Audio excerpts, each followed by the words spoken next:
अपने वोटर के साथ तो वो भी पक्की तरीके से खड़े। आप मंत्रिमंडल देख लीजिए केरल का, भाई वो तो सबसे आबादी के हिसाब से डिस्प्रोपोर्शनेट रिप्रेजेंटेशन मिला है। सबसे ज्यादा ईसाइयों को, ईसाई मंत्री 6 बने हैं, उसके बाद मुसलमानों को, और आबादी के अनुपात में कम मिला है। और आप ये कह सकते हैं कि चलिए चीफ मिनिस्टर हिंदू समाज से है, लेकिन अदरवाइज रिप्रेजेंटेशन आबादी के हिसाब से कम है। और उसमें भी खास तौर पर क्रिश्चियन रिप्रेजेंटेशन सबसे ज्यादा उन्होंने दिया, अगर पॉपुलेशन की बात करें। हाँ, आज की अगर उस सेरेमनी की बात करें तो सौरभ, नेशनल पॉलिटिक्स के लिए आपसे सबसे बड़ी चीज़ वही थी कि एक तो IUML के साथ आप सरकार बना रहे हैं। जैसे IUML के साथ पहले भी 1979-80 से है कांग्रेस पार्टी, लेकिन तब वो केरल का आमतौर पर इशू हुआ करता था। इस तरह का सोशल मीडिया या नेशनल मीडिया में इतना डिस्कशन का विषय नहीं होता था। अब देश भर में आज लोग जान रहा है कि इंडियन यूनियन मुस्लिम लीग के साथ, जिसको राहुल गांधी ये कहते हैं कि बहुत सेकुलर और डेमोक्रेटिक पार्टी है, उसने अपने 27 कैंडिडेट में से 26 कैंडिडेट मुस्लिम दिए थे, एक सिर्फ हिंदू, वो भी हारे। और उसका पिछले 3-4 इलेक्शन में आप देखें तो लगातार ग्राफ बढ़ते जा रहा है। केरल में भी जो मालाबार इलाका है वहाँ से वो बाहर एर्नाकुलम वगैरह इस तरह की चीज़ों में वो बढ़ रहे हैं। मतलब कांग्रेस पार्टी सीधे उनको सपोर्ट कर रही है। तो इस तरह की पार्टी के साथ अगर आप सरकार में इतनी प्रमुखता के साथ होंगे, और आज कांग्रेस से कुछ लोग कह भी रहे थे कि नंबर 2 पे ओथ IUML का इस लिहाज से था क्योंकि पिछली बार भी ऐसा ही हुआ था, तो पिछली बार भी आपने ही कराया था जो आपकी सरकार थी। तो इस तरह से अगर आप अपनी सरकार का उसको पोस्टर बॉय बनाएंगे, एक तरफ वो हो रहा है, दूसरी तरफ आप शुभेंदु अधिकारी का देखें कि बंगाल में जो मुस्लिम अपीजमेंट का जो आरोप लगाते हुए जो स्कीम को लेकर बीजेपी के लोग टारगेट करते थे, जैसे इमाम को भत्ता वत्ता सब मिलता था, उसको ख़त्म किया जा रहा है। तीसरी चीज़ आपने देखी होगी आज ये कि उत्तर प्रदेश में योगी आदित्यनाथ ने कौन सी एक लाइन खींची है नमाज को लेके। तो इस तरह के पॉलिटिक्स को अगर आप देखें तो समझ में आ जाएगा कि अगर राहुल गांधी फेस हो नरेंद्र मोदी के लिए तो 2029 का जो युद्ध 29 है वो कितना आसान हो जाएगा बीजेपी के लिहाज से।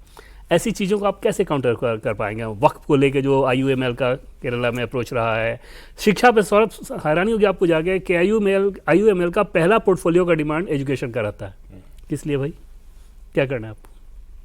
क्योंकि उनको ये पता है कि अगर आपको, अच्छा दूसरी चीज़ कि जमीयत के साथ केरल में बहुत घनिष्ठ संबंध, अच्छा वहाँ पर IUML का, तो ये सारी चीज़ें लेकर अगर आप उसको राष्ट्रीय स्तर पे अगर पोस्टर बॉय बनाने की कोशिश कर रहे हैं राहुल गांधी, तो उसका मैसेज तो फिर 2029 में बीजेपी बहुत आसानी के साथ भुनाएगी अपने हिसाब से। मुझे हैरानी एक्चुअली IUML के बारे में थोड़ा सा और सोच के हुई कि भाई आप सोचें, एक तो कोई कहेगा कि भाई इलेक्शन लड़ रहे हैं तो चुनाव मतलब भारत के संविधान के अंदर ही लड़ रहे हैं ना, ठीक है, उस डेमोक्रेटिक स्पेस में ही लड़ रहे हैं, लेकिन जो आइडियोलॉजी है वो तो बड़ी क्लियर है।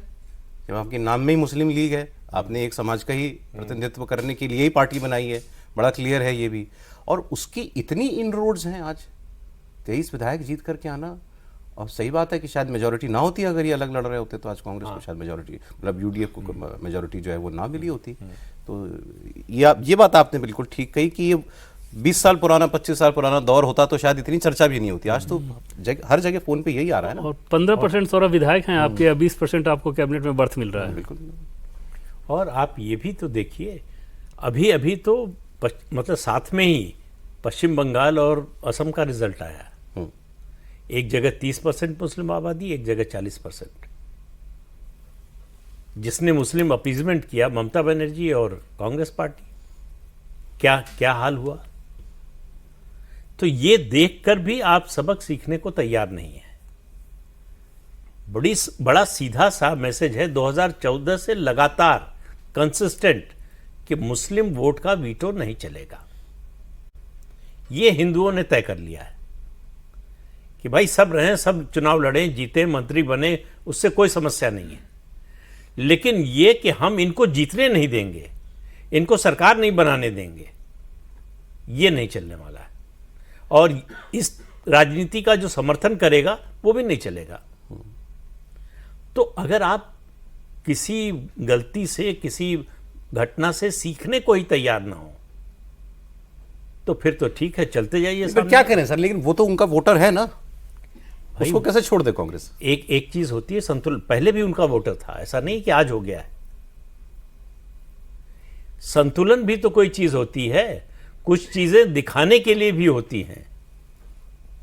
बीजेपी कभी ये तो नहीं कहती कि हम मुसलमानों के लिए कोई काम नहीं करेंगे, या हमारी सरकार काम नहीं करेगी, या सरकार की जो योजनाएं हैं उनका लाभ मुसलमानों को नहीं मिलेगा, इस तरह की बात तो नहीं करती है।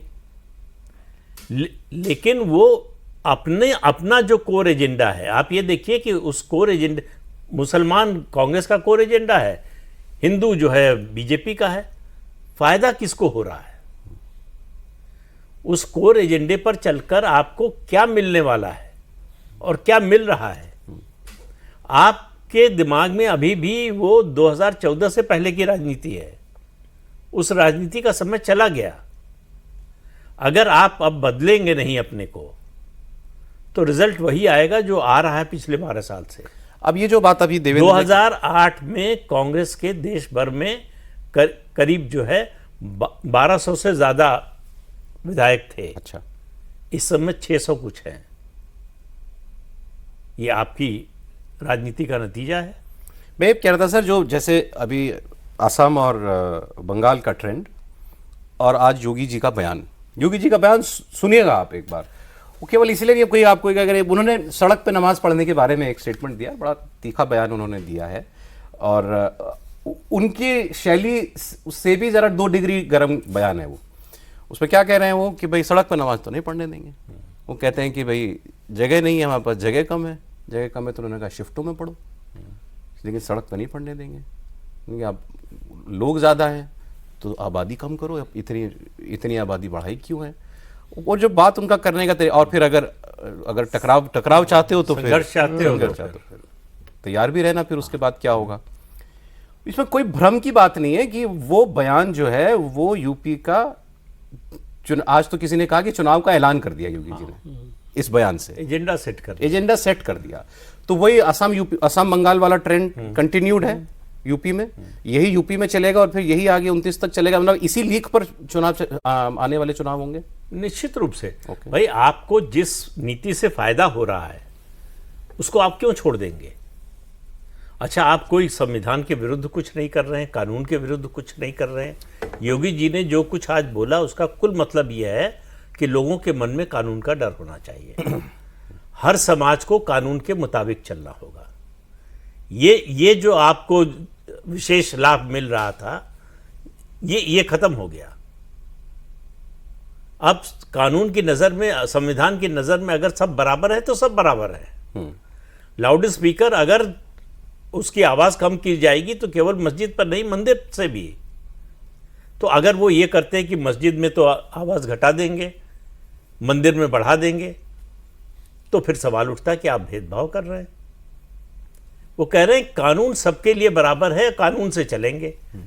वही बात है कि कायदे में रहोगे तो फायदे में रहोगे। और देखिए ना, बंगाल में कल ही कोलकाता शहर में शुभेंदु अधिकारी ने भी यही ऑर्डर निकाले, रिलीजियस प्लेसेस पर लाउड स्पीकर वगैरह नहीं होगी, आवाज का डेसिबल लिमिट करना, और सबके लिए वो समान है, मंदिरों पर भी है, और यही सड़क पर नमाज नहीं पढ़ी जाएगी। कल कोलकाता में कुछ कट्टरपंथियों ने पुलिस पर पत्थर मारे। हाँ, और काफ़ी चला, उसको लेकर काफ़ी विरोध भी हुआ है।